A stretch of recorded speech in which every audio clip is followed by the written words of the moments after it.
Have you ever felt like you're your own worst enemy?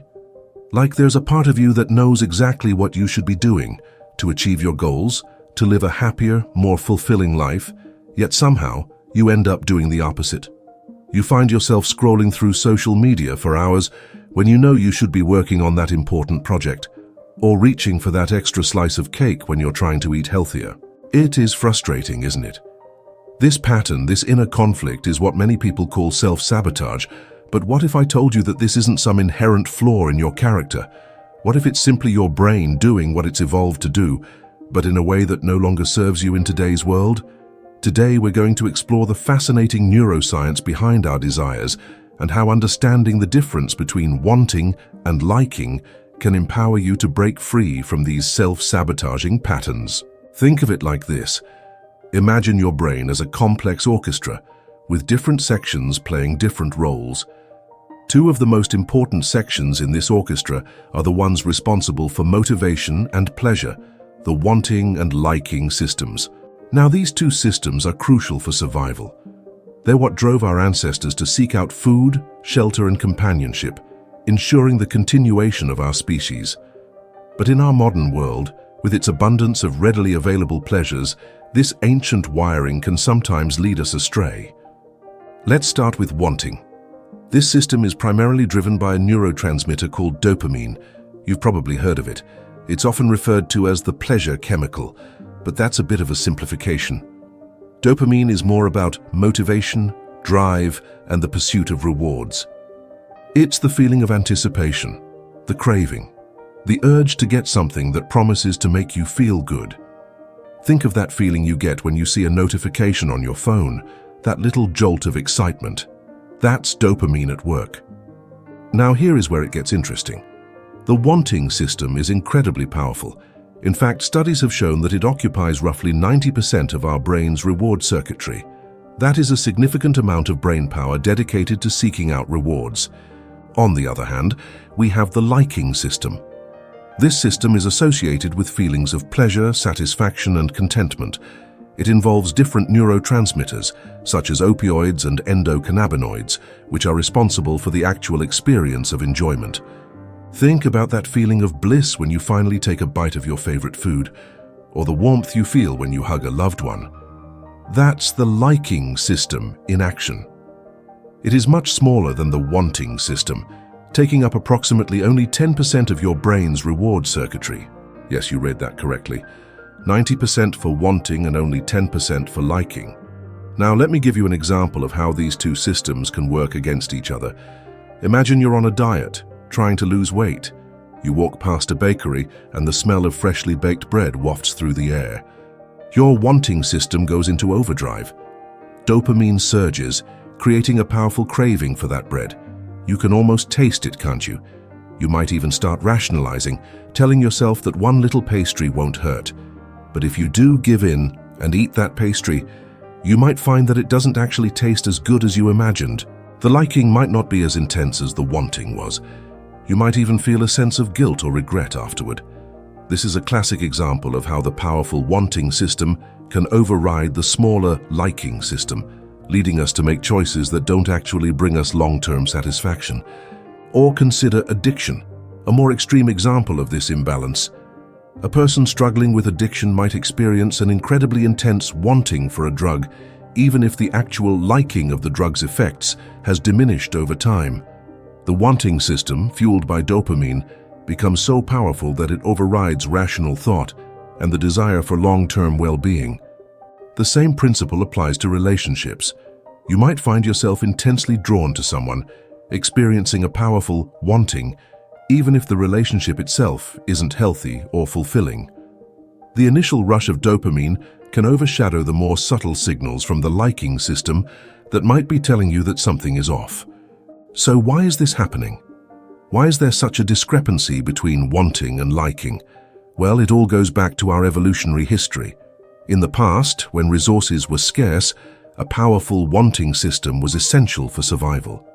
It pushed our ancestors to constantly seek out food, water, and shelter, even when they were tired or facing danger.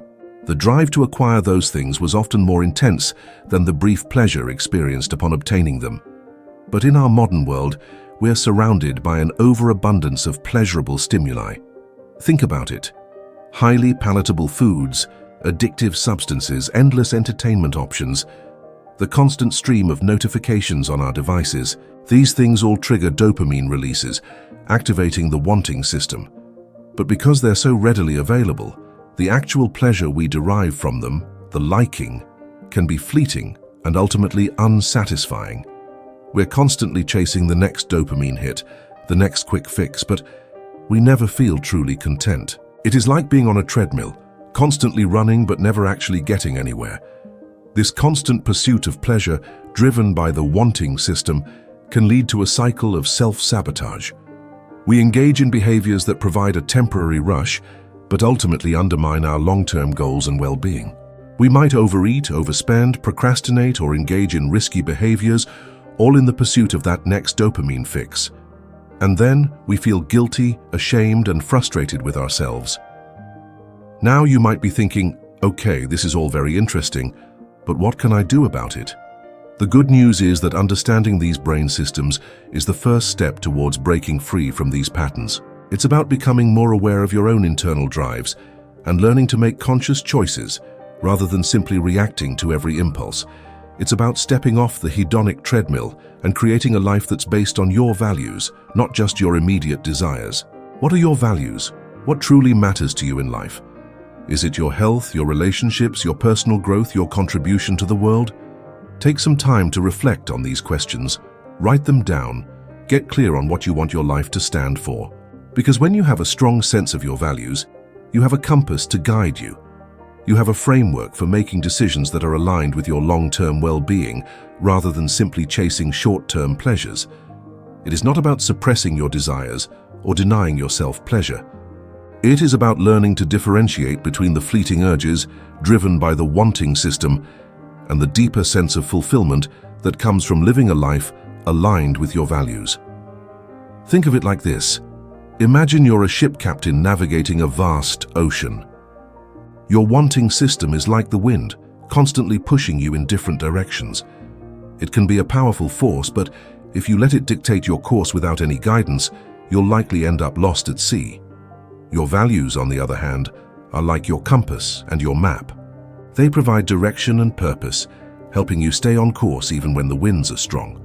So how do you start navigating by your values instead of your impulses? It starts with self-awareness. Pay attention to your thoughts, feelings, and behaviors. Notice when you're being driven by that intense wanting. Ask yourself, is this action truly serving me? Is it aligned with my values? Or am I simply chasing a fleeting pleasure that will leave me feeling empty in the long run? Let me give you another example. Imagine you value creativity and want to write a book. But every time you sit down to write, you find yourself getting distracted by social media or other online diversions. Your wanting system is craving that quick dopamine hit from checking notifications or watching videos.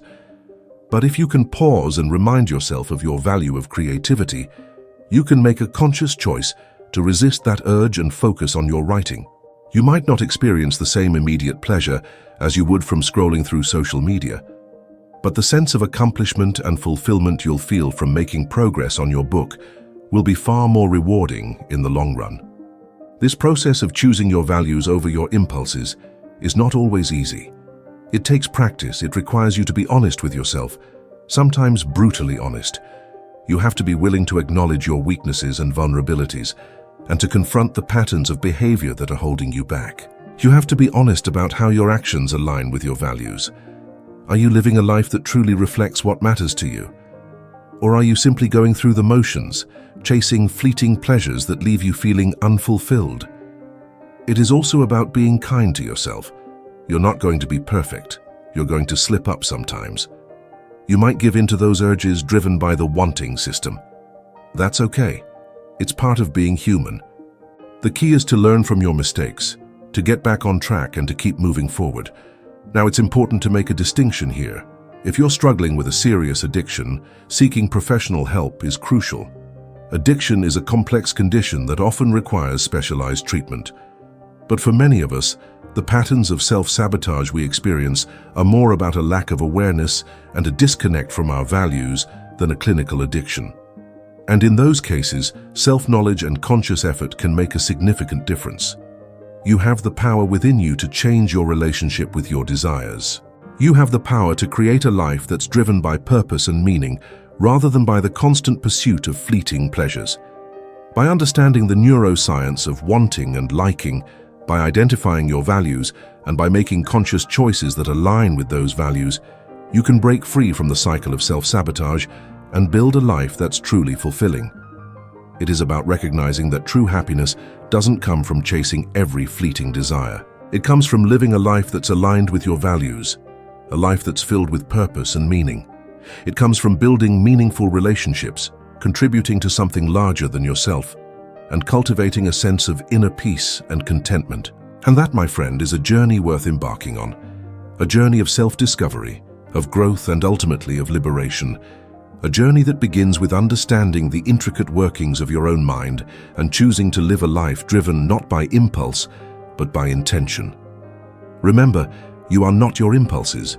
You are the captain of your own ship. And you have the power to choose your course, to navigate by your values, and to create a life that is both meaningful and fulfilling. The power to change is within you, waiting to be unlocked.